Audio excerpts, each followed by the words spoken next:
everyone, and welcome to our other next episode on Comma Rethink Life. Comma Rethink Life is a platform where we discuss issues relating to marriages and families. And here today, I have Joshua Isaacs, a really good friend of mine who is from Early Autism Project Malaysia, a space or a place where basically they run therapy for children with autism. And it's been in existence since 2006, which is a long time already. So, Joe, you've been seeing like hundreds of children, and I mean, your therapy is not just yourself, right? It's just amazing number of children that you have impacted over all these years. Okay, hi guys, we are back from our little intermission. This is what happens when you have technology and sometimes technology is not working for you. So we're here to talk with Joshua Isaacs from Early Autism Project Malaysia about managing children with autism and especially challenging behaviors. And so Joshua was explaining about the different types of challenging behaviors that a lot of children on the spectrum face. So Joe, could you elaborate a little bit about that for our audience here? Thank you. Sure.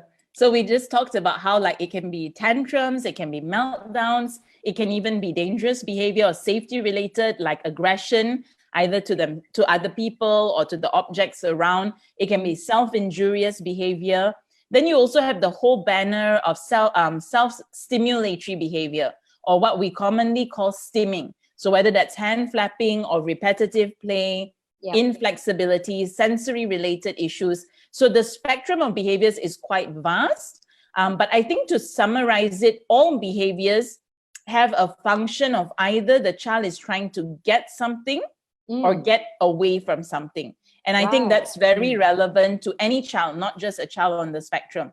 Are they having this behavior because they want to get something?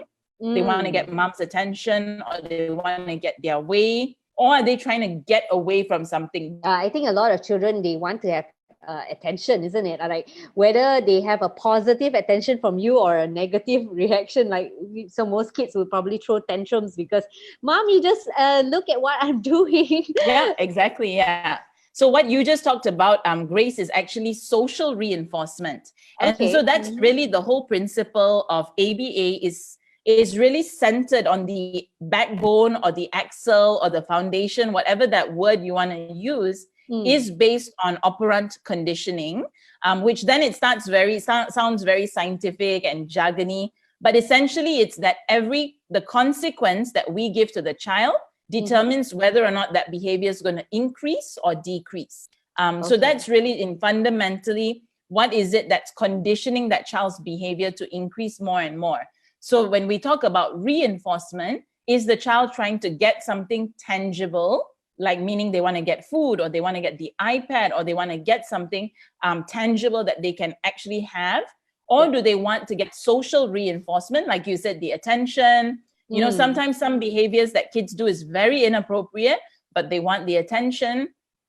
And then thirdly would be automatic reinforcement, whereby stimming, like hand flapping, they themselves seek some kind of self-gratifying pleasure for some reason. So even if you are there or not there, they would keep repeating that behavior because they get something out of it. So that would be what is reinforcing that behavior. And lastly, you also have got that whole part of avoiding. So if they have this big tantrum, will you then let them get out of it? Meaning like get out of eating, or get out of doing their work, or get out of finishing their chores? What is it that is reinforcing that behavior? That's what we would always ask those questions. Yeah. I guess a lot of parents try to take the easy way out, isn't it? Like, I just want this tantrum to end. And that's the first thought that comes to most people, especially if in a public space or in a restaurant or something. Absolutely. It's like, and it's like, okay, you want that toy? I'm just going to give it to you now, just so that you stop your tantrum. But I guess it does not necessarily create a good effect in the long run. No, it doesn't, because what you just described, Grace, is when you try to follow through on a tantrum, that means you're trying to ignore the behavior, you're trying not to reinforce it. Your child's behavior goes from here to here, because now so it's who's going to win. It's like, who's in control. In a way. So it's like, I mean, I feel like I'm talking to myself right now, because like I said, I have a 1 year, 4 month old outside who like he's in control at this point, like, you know, everyone just wants to keep the peace in the house. He's in control, absolutely. But the behavior goes up, it goes up, it goes up. So then at which point is your child gonna like calm down, or are you gonna break? If you're gonna break and buy that toy, they know the next time their behavior won't be here, their behavior will be up here, because they know this is your tipping point for buying me what I want. So I can just start from this level, and mommy's gonna get me that toy anyway. I'm just gonna up my level of my tantrums and things like that. Yeah. So that's when like it's I mean, like I can hear already like what parents will be thinking. Anybody listening now, you'll be thinking, okay, it's so easy to say, but what if he hurts himself? What if he does? And I think that's why we actually talk about behavior management or managing challenging behaviors. You actually need to have proactive strategies 90%. So your 90% of your energy has to be focused before the behavior, not during. What I just described, like, okay, just stand in there and, you know, just follow through. That's 10% of your energy. Right. When we talk about going to the shops, for example, we have so many of our kids that have community trips. We write down a social story, communicate the expectations to them, tell them what they can do. We shorten the time. We choose the time. When is the best time to go to the mall? So we really use those principles of ABA to break the skill down. So for some of our kids, I'm just giving you an example. For some of our kids, we even go so far as to only practice a tolerance like this in 7-Eleven, a small shop, not a big shopping mall, a small shop, transition car park, straight to 7-Eleven, 5 minutes at maximum. If they are good, that means they show the required or expected behaviors, then they get a reward. They can choose their ice cream, they can choose their Coca-Cola, they can choose whatever snack or toy that they're supposed to get. Then we actually build that up, 5 minutes to 10 minutes, 10 minutes to 15 minutes, 7-Eleven to a slightly bigger mall, but quiet still, then to a bigger mall. You kind of get the flow at what I'm talking about. Yeah. So what do you do in that 90% of the time then to be proactive? Yeah, so we talk about like, I think the whole part of like, I'm also referencing for families out there where, you know, you're kind of hearing this for the first time. EAP actually just launched our Autism at Home platform, which actually Stories was a huge part of actually developing the videos for us. So we actually, with our team, created this content so that families can just utilize it for free. For many years, we're known as providing excellent services. But unfortunately, excellent services come at a high cost because it's one-to-one, individualized, and intensive. So you need so much human resource to produce it. So we actually provided these videos that are for you accessible already. And in one of the videos, we talk about managing challenging behaviors. And we talk about proactive strategies being teaching strategies, as well as preventative strategies. So teaching, first of all, would be, what are you trying to teach your child? So ideally, if my son who's 14 months old could actually talk, I would want him to tell me, I want to eat this or whatever. I want him to communicate to me. Now he's using his tantrum to communicate to me. Okay. So then immediately, in 80% of the time, you're teaching them how to communicate. You're teaching them how to tolerate. Okay, my internet's just saying that it's unstable. Could you hear me? Yes. Great? I can hear you well, So you're teaching them to tolerate, like be more flexible. So with that, it's like waiting. It's like tolerating accepting no, tolerating who's in charge. All of those things are tolerance, flexibility. You're teaching a child cooperation. When mommy says this, you follow that. So there's all these elements of teaching. There's just so many: teaching communication, teaching cooperation, teaching flexibility. You're teaching them the expected behaviors in that situation. Then preventative is you as a family, you want to go out. Let's say, you know, we talk about like, let's say we do this huge family day production once a year. For our children to be successful, it's not just teaching them to dance in front of everyone. That's just one part. It's teaching them to tolerate this whole like experience of standing on a stage. The people, the noise, the lights, the sound. So when we go to PJ Life Arts, we have it now at PJ Life Arts. We are like, we need 6 times to come and practice. And they're like, what? Why do you need 6 times? And we're like, the first time is just for them to get used to the place. The second time is for them to actually try to do some of their rehearsals. that by the third time we're having full lights and sound so that they can tolerate that and be successful. And truth be told, we've never actually had a behavior on the family day, but we had tons of behaviors before because that's of really all incredible. Actually, that's really incredible because for the audience sake, we've actually been part of the production team that helps EAP to produce some of these family days, and we've witnessed many concerts and performances, and it's just gone so smoothly. It's just incredible, and I'm just so amazed at it. And what Joe is mentioning as well, Joe, you mentioned about the autism at home videos that basically you have just launched and we have to create. So the website address would be autismathome.co, right? CO, CO, .co. yeah. So that's where the families can go to and watch videos and further find out information useful for them at home so that they can apply at home.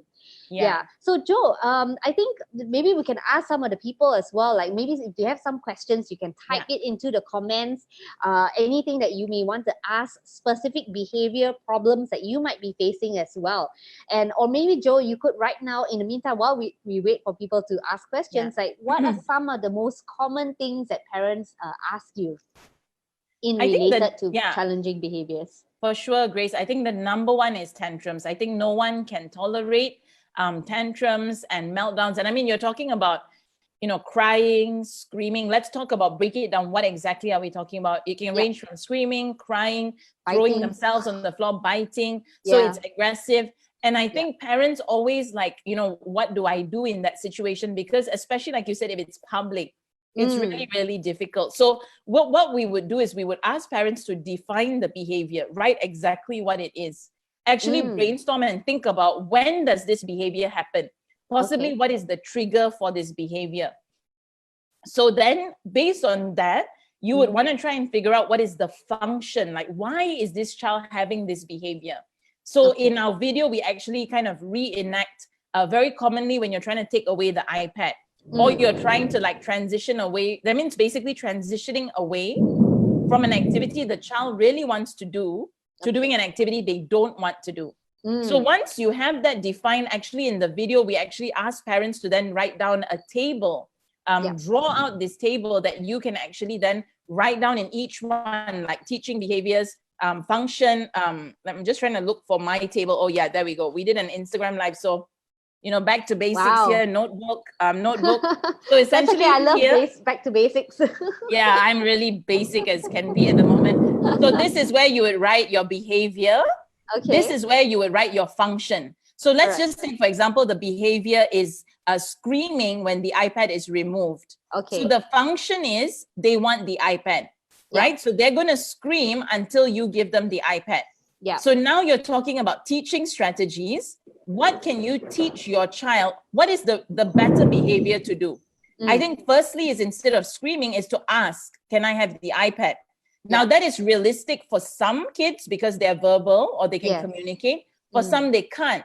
So then we have to use a visual, like an iPad picture, and then teach them to basically, I mean, that's where the more tedious parts of ABA come in, where you actually have to repeat, break it down, repeat, break it down. And then they learn that they're actually utilizing this picture, they can get more iPad time.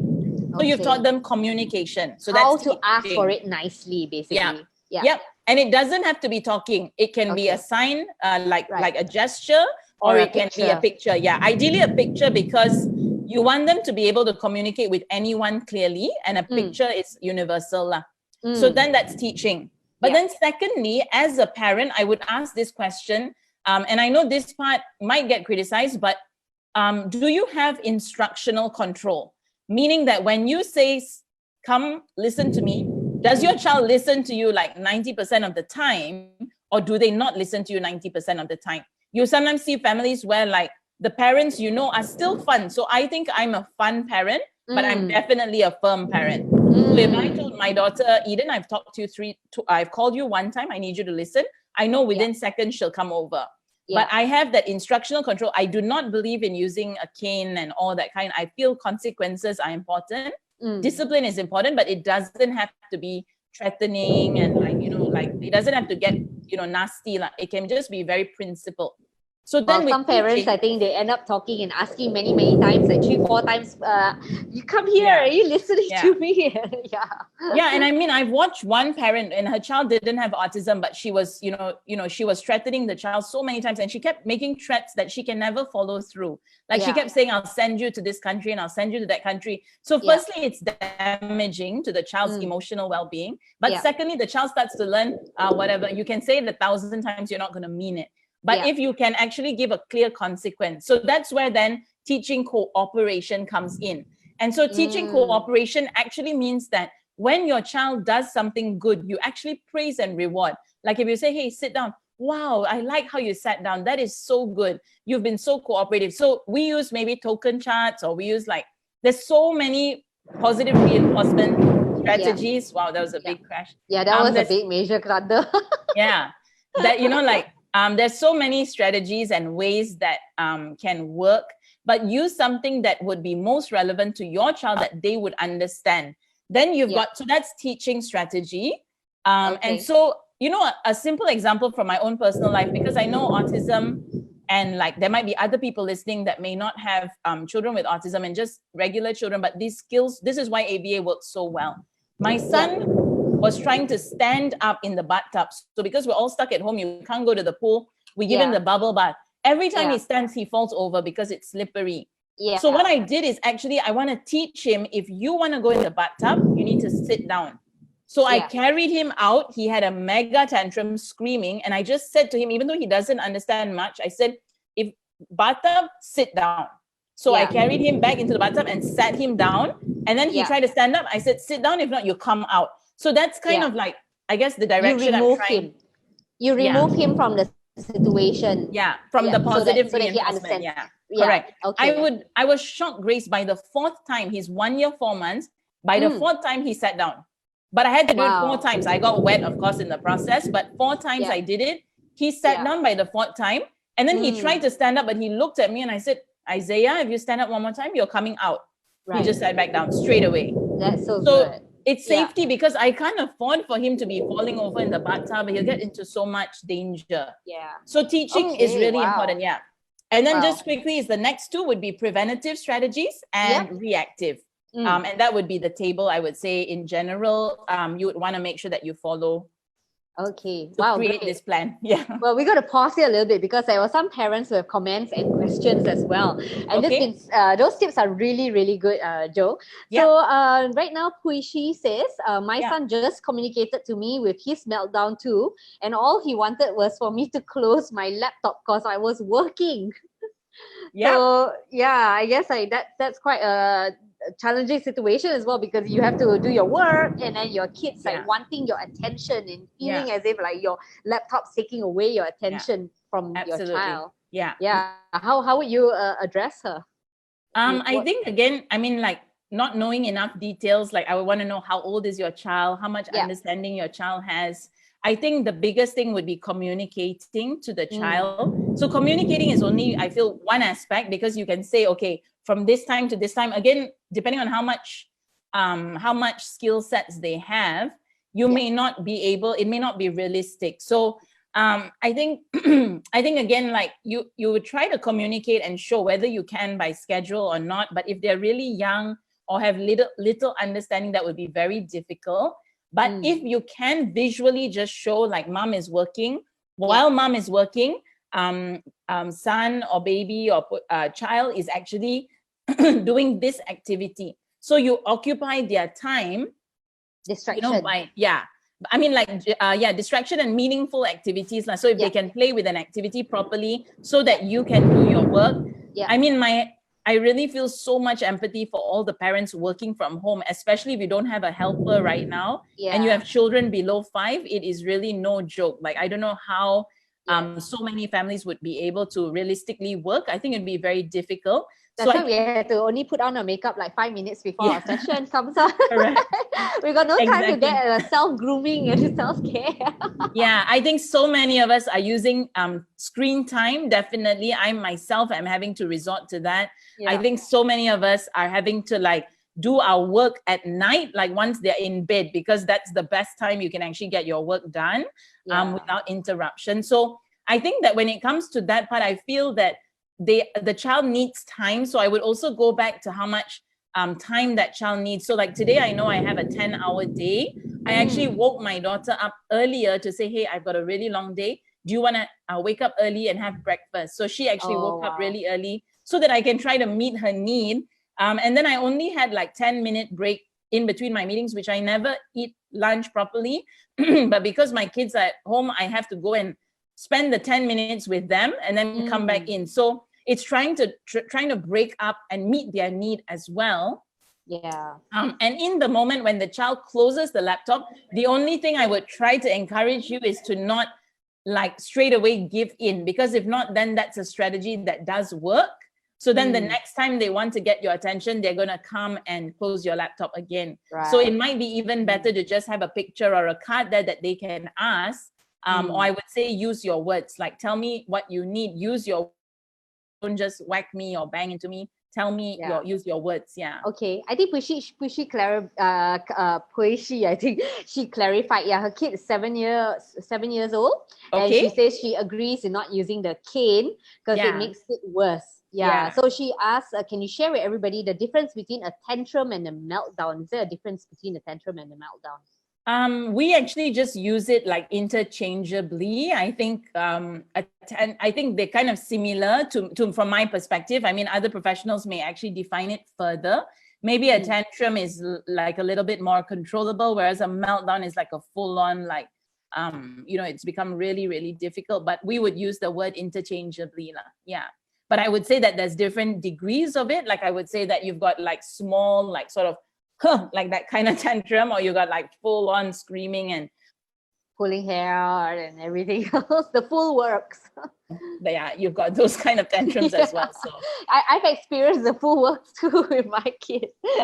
Yeah. So I mean, these tips are really helpful to me as well, because I mean, even though my child it's not autistic, but he's a very strong-willed child. So I totally get the idea that we should not be giving in to your child if especially they want something very badly and they're throwing a very massive tantrum, and then you want them to just be quieted down and then you give in. And I think that that comes back to your parenting style. I mean, for me, sometimes I feel like, it's hard to be like, okay, very firm, So sometimes some parents, they have a lot of problems because it's not that they don't want to. It's challenging to change your behavior. Right. And it's a lot to do with the parent themselves trying to work really hard to make sure that you and your husband have a methodology that works, right? And that you are both consistent. 100%. In fact, I think on that note, there's a really good resource called Boundaries with Kids that actually talks about the role of the parent. And I think there are specific roles, like when they are young, we are their manager. We have to teach them internal structures by providing external structures. And I feel having those kind of resources really help just kind of bring some clarity into what is the right thing to do. Because I think when everyone told me, Grace, and I think they were all right, that it's very easy for you to say this professionally, but wait till you have your own child. And I think it is true. I mean, for years, I have more experience working with children on the spectrum than being a parent. So I've actually been a better professional giving all sorts of recommendations. But then, and they've worked, and I think we've coached, very well. But to actually be the parent yourself, there's a lot of emotion in it. There's a lot of, so it doesn't, you may not always think coherently, whereas professionally, you can think very coherently. I would say that would be one major game changer. But that's where I feel, go ahead. Sorry, you carry on first. No, I was just thinking that's where the principles of like, what do we want to develop our child to be? What do we want to see at the end of this tunnel is so important, because then it becomes about teaching them the right behavior. Because even on the autism spectrum, when it comes to stimming, there's a whole big like argument on whether children should be allowed to stim or not allowed to stim. And we would always, clarify like, what is your intention for your child? Like, do you want them to participate in the community? Do you want them to go out and like, go to a birthday party and all? So then if your child's going to practice stimming a lot, that behavior is going to be higher in those situations, which will make it difficult for them to be included, go to school. And so then we actually talk about then containing that behavior. So that's why it comes back to what do we really want to see our children achieving and being able to do. And then the next question would be, can they achieve that or not? Can they improve to that degree or not? Yeah. And I think you know, with the ABA program, like I think there was a question that is it really important to have a therapist who's properly certified?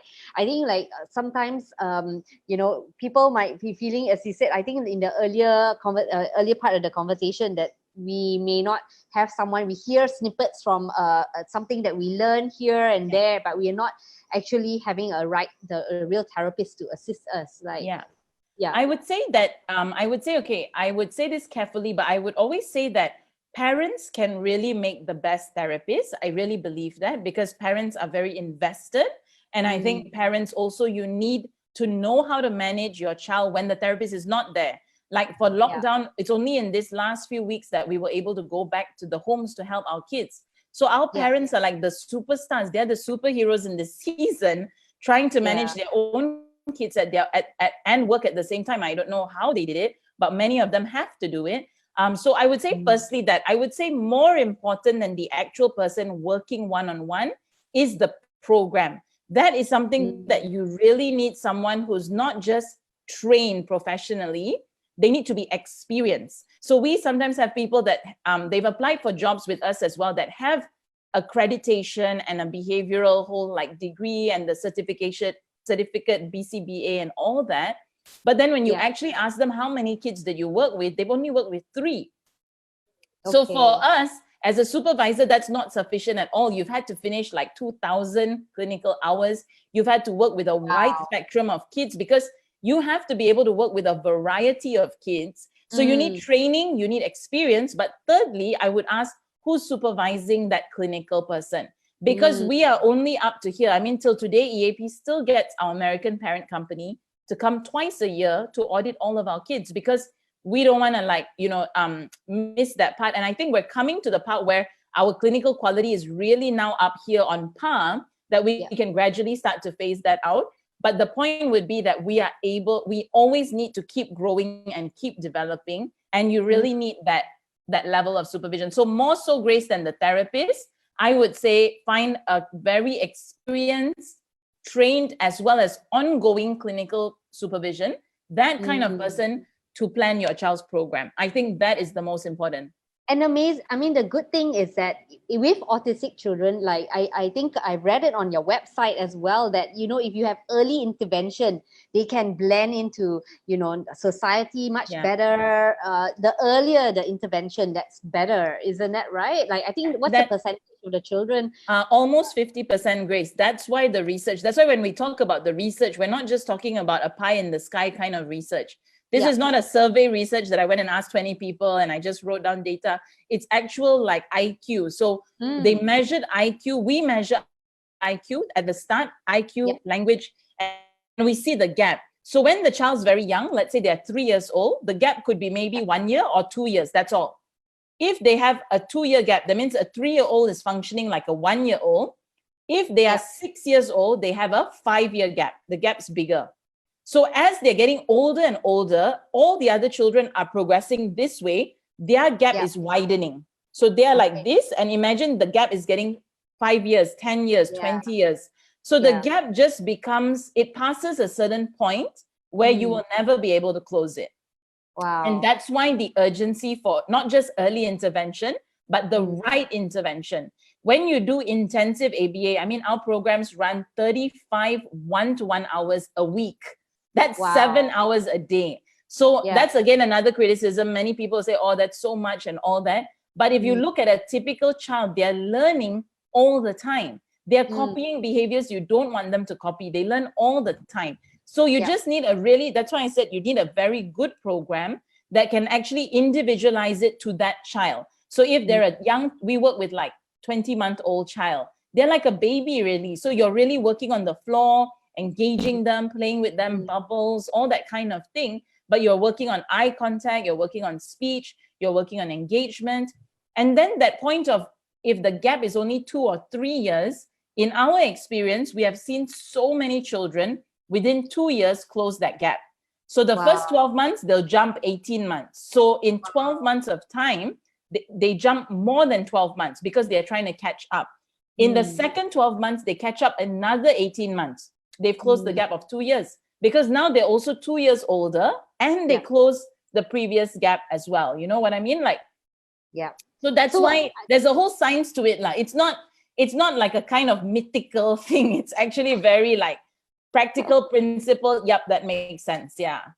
Yeah, I think like one of the comments here mentioned that actually, you know, there is a issue with not a lack of training here. So I think that is a problem in Malaysia. And I think you have tried to work out, as you said, like EAP therapy sessions may be pretty expensive because of the number of hours that you really have to deal with the kids. But then there's a very big gap between what people can get. Afford. I think that's why I think that's where really that's been the biggest challenge for us, because we know like what really works. And so I think that's where, you know, years ago I had the option of like starting my own nonprofit or joining EAP. And I think joining EAP was because I wanted to know how this works properly, because it's like being a doctor. You can't, you know, do like mission work as a doctor if you don't actually have the skills of being a doctor.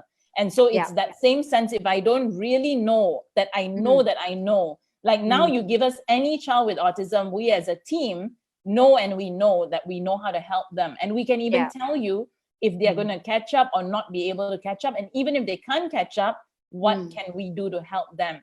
But it's taken us so many years to get here. And so now we're so, I think we're at a place where we're able to launch that nonprofit. So that's where we have our Hope Project. And that's why then the only way we could do this with the least impact on cost would be to develop videos where then parents can sort of learn on their own.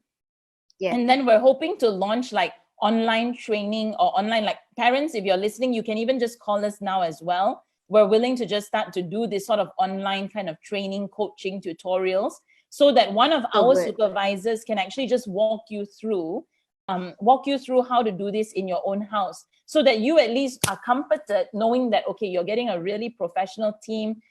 Even if you're not getting the full program, meaning like, you know, the elite version, you're still getting a piece of that, which you can still work on it in your own house. I think that is so critical. We've done that for so many people, and we really want to help. So we do want to try and provide that at a subsidized fee or whatever it is, so that parents can actually get the right resource.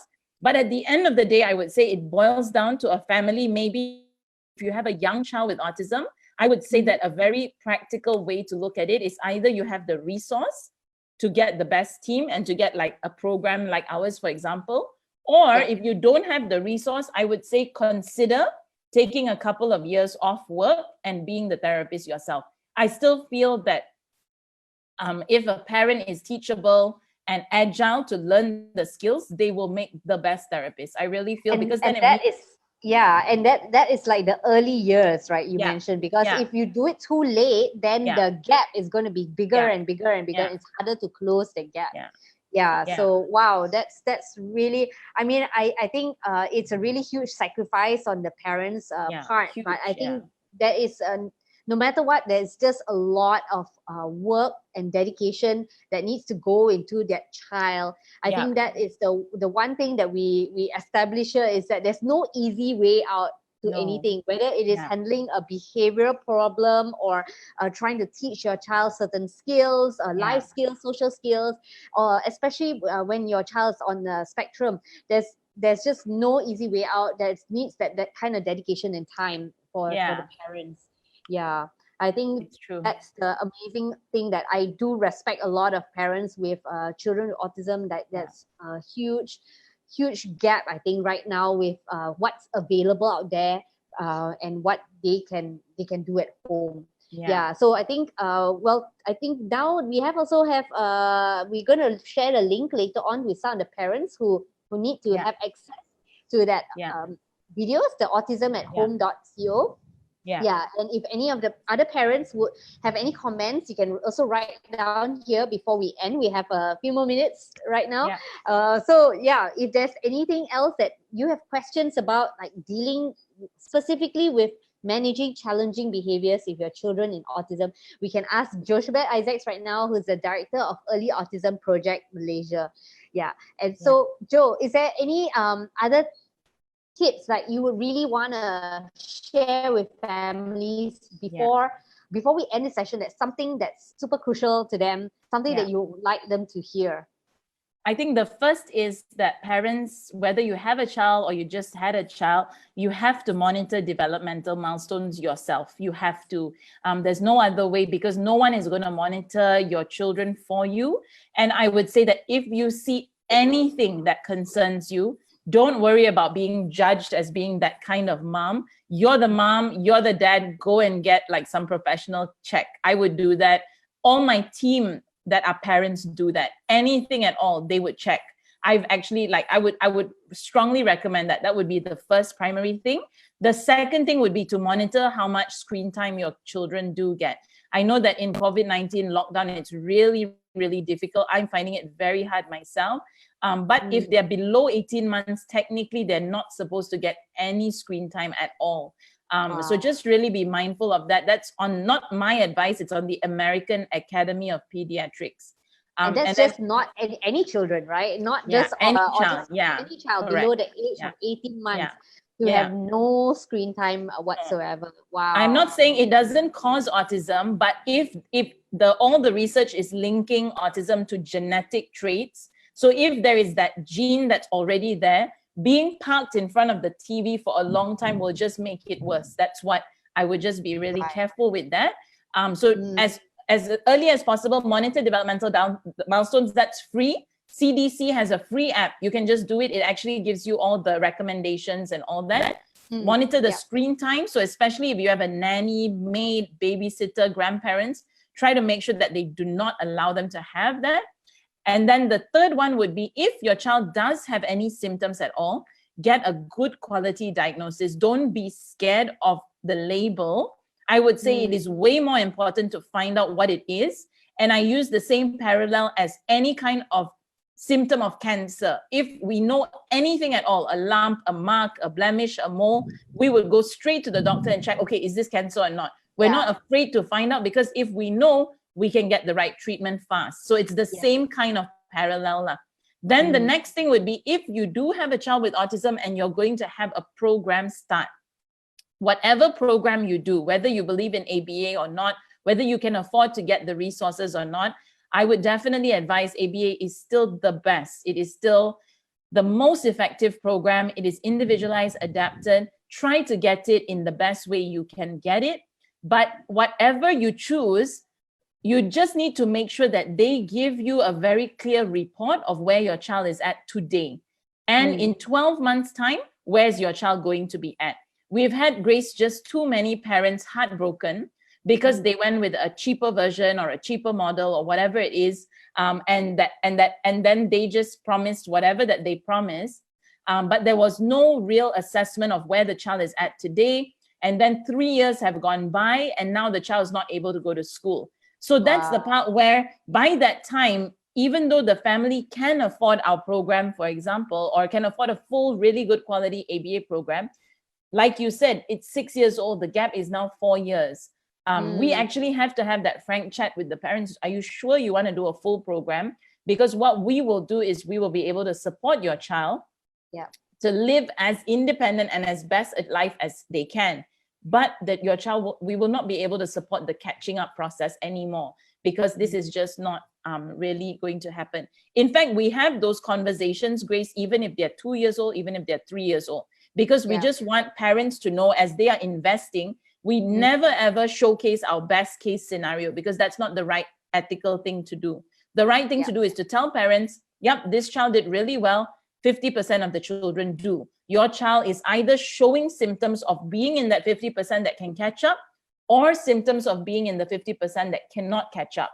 This is the outcome. It's your decision. And I think that is so important as an ethical practice. At the end of the day, we must provide excellent clinical practice with strong ethics and strong integrity. And I would just say that parents, again, you must be the ones to ask for that. And if they're like wishy-washy, unclear, but then they say, don't worry, we're the same, all of that sounds a little bit too dodgy to me. And we've had way too many interns that have interned with us for a few months and then gone out to become so-called professionals, that we would just be careful for all parents out there. Yeah. Yeah. So I think, Jo, these are really great tips. Somebody did ask about whether autism at home is free, and one of your team members, Stephanie, hi Stephanie, has replied. And for all the other parents who are watching, it's definitely free. You can go onto the website, and Stephanie's just posted the link as well. Well, Stephanie can post the link right now. Yeah. And basically just to ensure that you have the access as well. I think it's a long journey, but it's definitely there's hope. I think that's the important thing for a lot of parents to know. And the key thing is to intervene really early and at the start. I think, Jo, these are just amazing things. And I think that all the families out there will really benefit a lot from this conversation that we've had. So thank you very, very much, Jo, for your time. You're very welcome. And I'm sure that if anybody would like to contact EAP, for further information or access to any of the information that you might need, any questions, you can definitely contact Jochebed through EAP as well on their website as well. And we'll Thanks so much, Grace. I just wanted to add, Grace, I think with the Autism at Home, there's no gimmick. We're not trying to use that as some kind of strategy to then get you to buy something in the future. It's actually been paid for by some generous sponsors and partners. And all of the clinical content is our CSR. There's 69 years of cumulative experience between my team and I. And we've spent I think well over hundreds of hours to prepare it and to write it up together. I think in the future, we may have certain courses that we may bill so that the nonprofit can run on its own. But for now, for as long as we can, we're trying to keep the content on it for free. So if any parent wants to join and subscribe, please just join it for free. And if you do want to donate to the Hope Project, you can always do so by buying some of our merchandise. I think there's some donation thing there as well that you can always contact. But essentially, our role is EAP is where we provide elite services and really strong, good quality services. That gives us room to provide free services to those that can't afford it. So that's why we do what we do and the heart behind what we do as well. Yeah. Wonderful. And it's also World Autism Month. That's why I'm wearing blue. You can still get these t-shirts. We have a lot of stock because of the lockdown, obviously. So please help us by buying some of our t-shirts. Yes. Okay, thank you very much, everybody, for tuning in to Rethink Live. And just follow our page, Facebook page or Instagram for more updates. So we have conversations or content that's related to parenting and marriage. So thank you for tuning in. And thanks, Jo, once again. Thank you, Grace. Take care, everyone.